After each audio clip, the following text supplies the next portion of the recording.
Suki's kimono. On the first day of school, Suki wanted to wear her kimono. Her sisters did not approve. "You can't wear that," said Mari.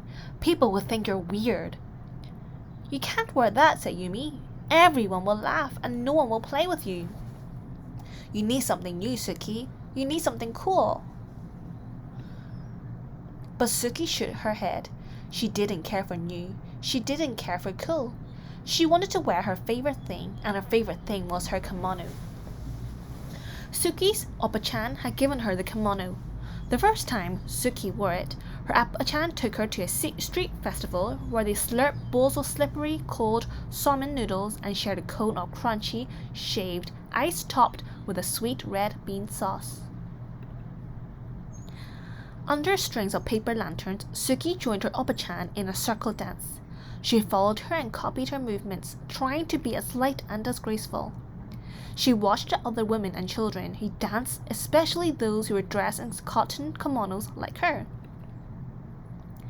Later, Suki sat so close to the stage that when the taiko drummers performed boom boom boom boom, she felt like she swallowed a ball of thunder and her whole insides quaked and quivered. Before they left the festival, Suki and her oppa-chan stopped at a souvenir stand.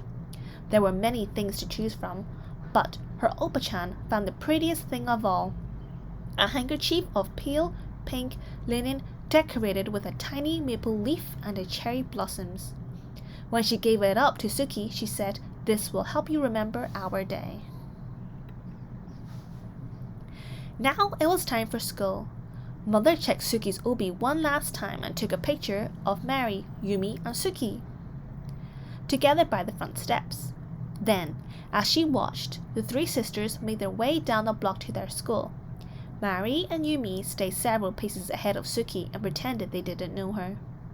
But Suki didn't mind. She turned and waved to her mother before she clip-clopped along in her shiny red geta, feeling very pleased in her fan-patterned blue kimono. Once in a while, Suki would lift her arms and let the butterfly sleeves flutter in the breeze. It made her feel like she'd grown her own set of wings.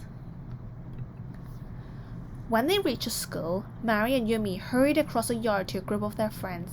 Suki stopped and looked around. Some of the children turned and stared at her, and others giggled and pointed at her kimono. But Suki ignored them and took a seat on a swing to wait for the bell. A girl dressed in overalls, just like a pair of Suki had at home, sat on the swing beside her. "Hi, Suki," said the girl. "Hi, Penny," said Suki. "How come you're dressed so funny?" Penny asked. "Where did you get those shoes?" Suki lifted her feet off the sand and wiggled her toes. "I'm not dressed funny," she said. "My grandma gave me these shoes." Suki started pumping her legs. After a moment, Penny did the same, and soon they were both swinging as fast and as high as they could.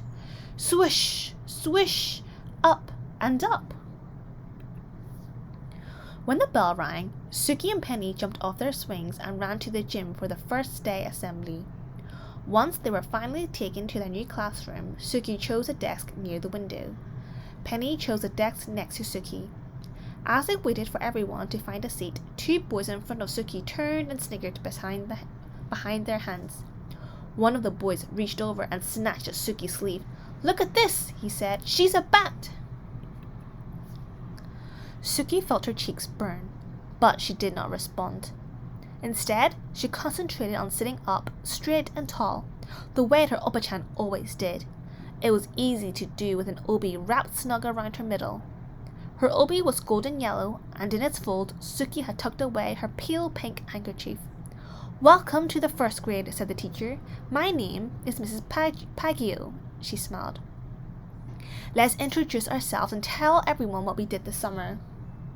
When it was her turn to speak, Suki stood up and told the teacher her name.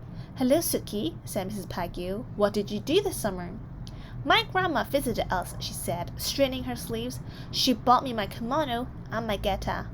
Suki raised her foot to show the teacher her wooden clog. Somewhere in the classroom someone laughed, but Suki took a deep breath and continued.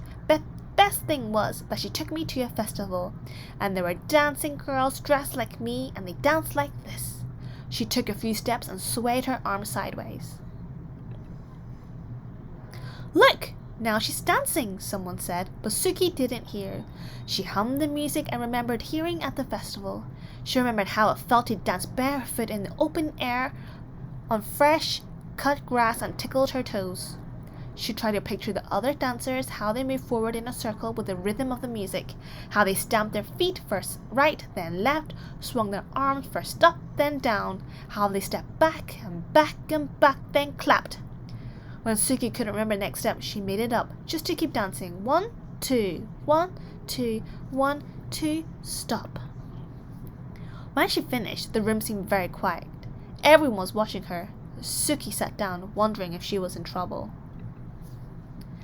But Mrs. Pagio said, "That was wonderful, Suki," and she started to clap. Then so did Penny, and after a moment, so did the entire class.